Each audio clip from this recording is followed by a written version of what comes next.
Yang pertama yaitu handscoon dan juga masker, scalpel, dan juga blade. Blade dipasangkan dengan bantuan needle holder sampai terdengar bunyi klik.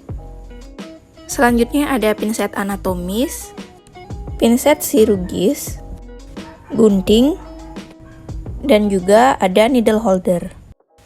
Adapun cara untuk memegang gunting dan juga needle holder, yaitu jari pertama dan keempat dimasukkan ke dalam loop, dan jari kedua dan ketiga digunakan sebagai stabilisator. Yang terakhir yaitu benang dan juga jarum. Insisi ini biasanya dilakukan dengan satu tarikan lurus dengan kedalaman yang dapat disesuaikan.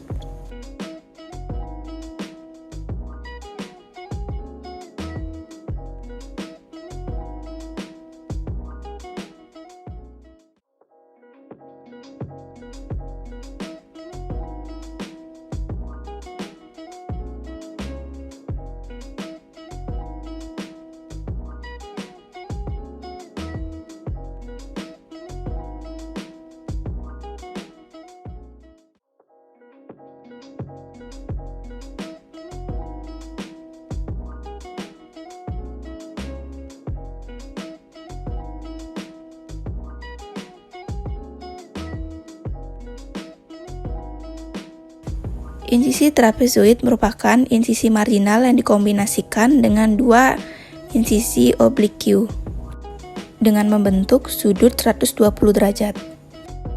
Insisi ini sering digunakan pada bagian anterior maksila dan juga mandibula, seperti pada ekstirpasi kista, apikoektomi, apex reseksi, odontektomi gigi premolar, caninus, incisif, dan juga gigi supranumeri.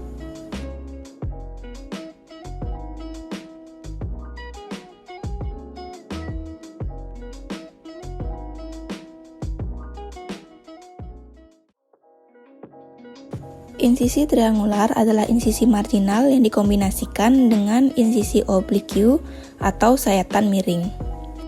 Sayatan miring dapat dibuat di sisi mesial atau distal sesuai dengan keperluan, yang dimulai dari ujung insisi marginal menuju ke arah formis, membentuk sudut kurang lebih 120 derajat dengan insisi marginal. Flap jenis ini sering digunakan untuk odontektomi gigi molar bungsu rahang bawah. Flap jenis ini hanya digunakan di bagian bukal atau labial saja. Kontraindikasi untuk bagian lingual atau palatal karena risiko terpotong arteri, vena, dan juga syaraf penting. Berikut merupakan simulasi soket.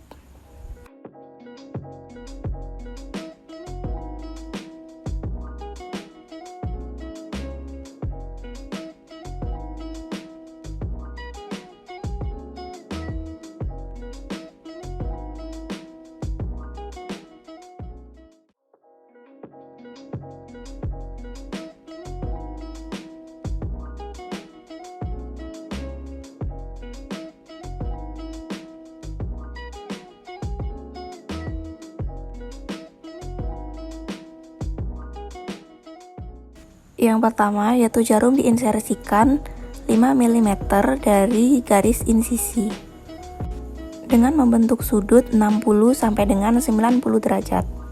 Kemudian ditarik.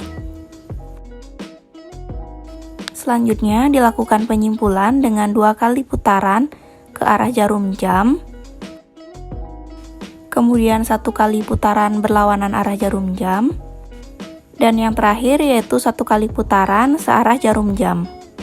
Kemudian gunting kelebihan benang.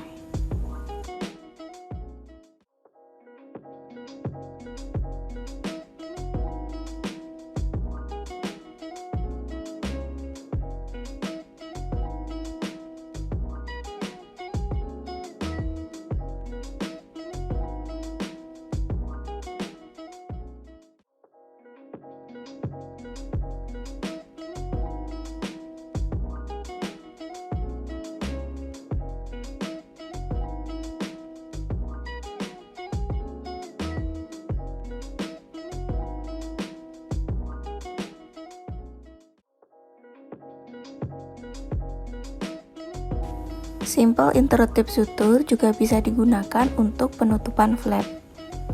Jarum diinsersikan dari jaringan yang bergerak ke jaringan yang tidak bergerak, serta urutan penjahitan dimulai dari bagian yang bersudut.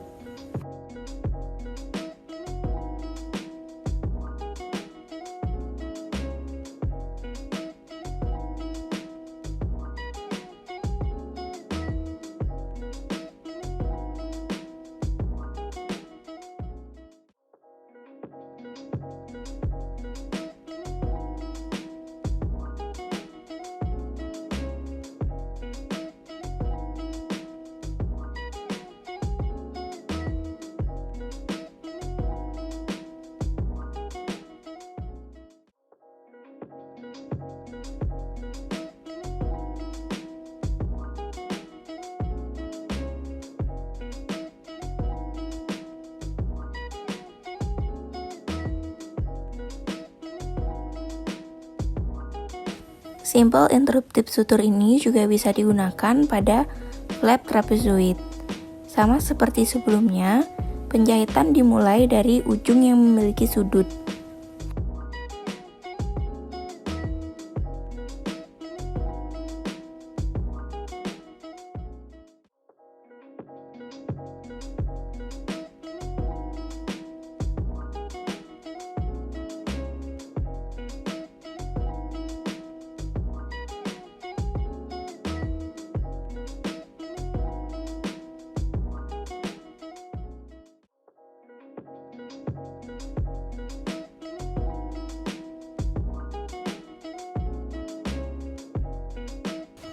Teknik ini menggunakan teknik simple interruptive terlebih dahulu. Kemudian potong ujung bebas benang. Kemudian lakukan penjahitan yang sama sampai dengan simpul terakhir, lalu diikat.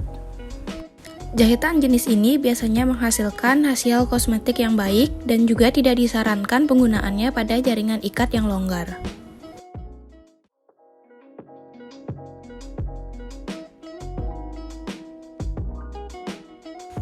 Teknik ini tidak jauh berbeda dengan teknik sebelumnya, namun pada teknik ini terdapat loop yang berfungsi sebagai pengunci yang dapat memberikan bentuk rantai pada jahitan.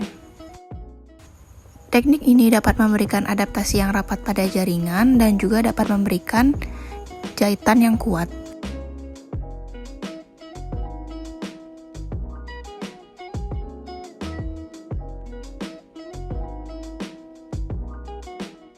Teknik ini dimulai dengan insersikan jarum di kedua sisi. Namun tidak langsung disimpul, melainkan insersikan kembali pada titik selanjutnya. Dan setelah itu, dapat dilakukan penyimpulan. Tipe jahitan ini dapat memberikan hasil jahitan yang kuat.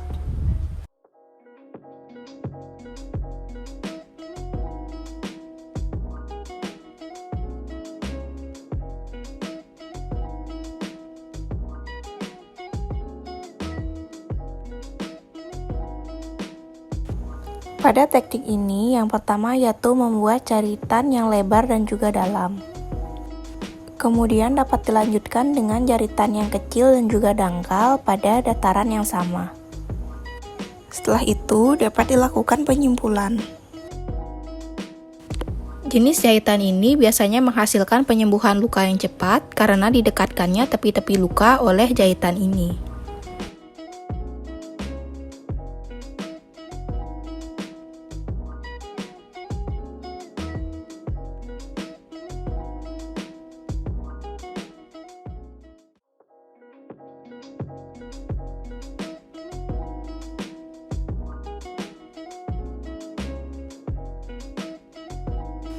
Teknik ini diawali dengan melakukan insersi jarum dari titik pertama, kemudian dilanjutkan ke titik selanjutnya dengan arah insersi yang sama.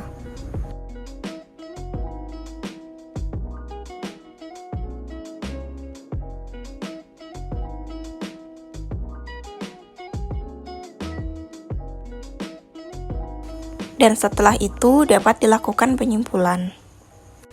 Teknik figure eight suture ini biasanya digunakan untuk menutup soket pasca ekstraksi.